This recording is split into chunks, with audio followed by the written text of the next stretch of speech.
Halo semuanya, selamat datang di channel The Islamic Investor. Di video kali ini saya akan membahas salah satu hal yang idealnya sudah tersedia atau kita miliki sebelum memulai investasi. Ya, jadi sesuai judul video ini, saya akan membahas mengenai dana darurat. Pembahasan dana darurat pada video ini akan saya bagi menjadi 4 subtopik, yaitu pengertian, syarat, besar, dan cara mengelolanya. Dana darurat sebenarnya dari namanya pasti kita sudah paham lah ya artinya, adalah sejumlah dana yang disiapkan untuk digunakan kalau seseorang mengalami kondisi darurat. Definisi dari kondisi darurat sendiri sangat beragam, tapi untuk menjelaskan contoh yang paling gampang adalah saat orang tersebut kehilangan pekerjaan atau penghasilan, misalnya terkena PHK. Nah, dengan memiliki dana darurat, orang yang terkena PHK tersebut masih bisa bernafas dan berpikir jernih karena paling tidak punya waktu dan masih bisa bertahan hidup selama periode tertentu sembari mencari pekerjaan atau penghasilan baru.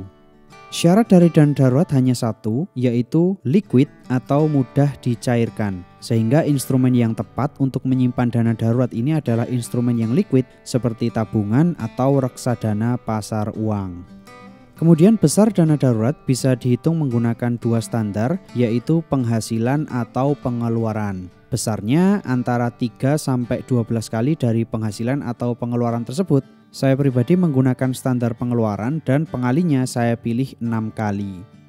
Kenapa saya menggunakan standar pengeluaran? Karena saya merasa jika menggunakan penghasilan, nilai dana darurat akan terlalu konservatif, apalagi kalau masih di usia produktif. Menurut saya akan lebih baik jika menggunakan pengeluaran dan sisanya bisa diinvestasikan ke instrumen yang bisa memberikan potensi imbal hasil lebih tinggi. Kemudian kenapa minimal 6 kali? Karena mengingat kondisi pandemi, ekonomi rasanya masih lesu dan kalau saya perhatikan untuk mencari pekerjaan baru yang bisa settle paling tidak juga membutuhkan waktu sekitar 6 bulan. Bisa lebih cepat dari ini, tapi menurut saya nilai 6 bulan ini lebih ideal dibanding 3.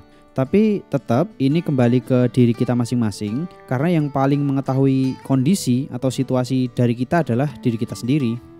Oke, sekarang misalkan pengeluaran per bulan saya adalah 5 juta. Dengan menggunakan pengali minimal 6, maka dana darurat saya minimal adalah 30 juta.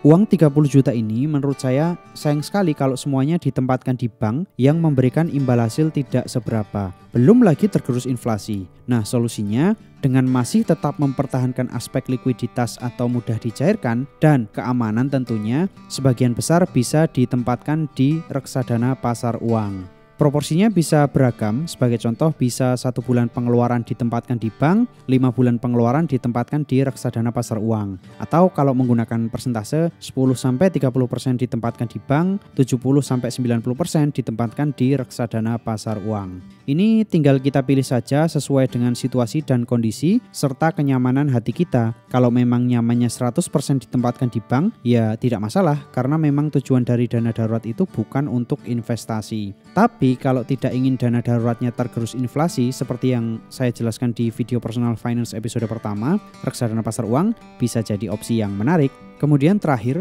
yang perlu diingat, menurut saya dana darurat itu harus dan wajib kita miliki karena kita tidak pernah tahu apa yang akan terjadi di masa yang akan datang. Apalagi di masa-masa pandemi seperti ini, maka fungsi dari dana darurat akan semakin penting. Oke, itu saja video kali ini. Semoga bermanfaat. Sampai jumpa di video selanjutnya. Salam investasi.